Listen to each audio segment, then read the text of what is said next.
Tarbiyalık saat ödüm. Tak. Klasın jurnal var mı? 11. çağ klas. Kaça bala gelin kızıyordu? Özü 38 okuyacak. 38 okuyacak yani. Endiki yılı okudu bütkönlüğü keyin negizgi mesele bol silerden turmuş bolgon dayardığına. Turmuş bolgon dayardıq emneme anıqtaladi. Bul negizden birinci bilim menen, ekinci tarbiya menen. Bilimli bolbosa mı? Azırkı zamanda, ayrıkça azırkı zamanda, murdağı zamanlarda biraz bilimliğe kalıp kete Azırkı zamanda bilimsiz adam sırası bilinip kalır. Bilimsiz adam kovumdan bölünüp kalır.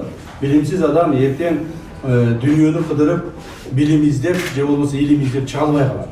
Men misalı 11 bibliöde törölüp öskön kede kembagalдын balasımın.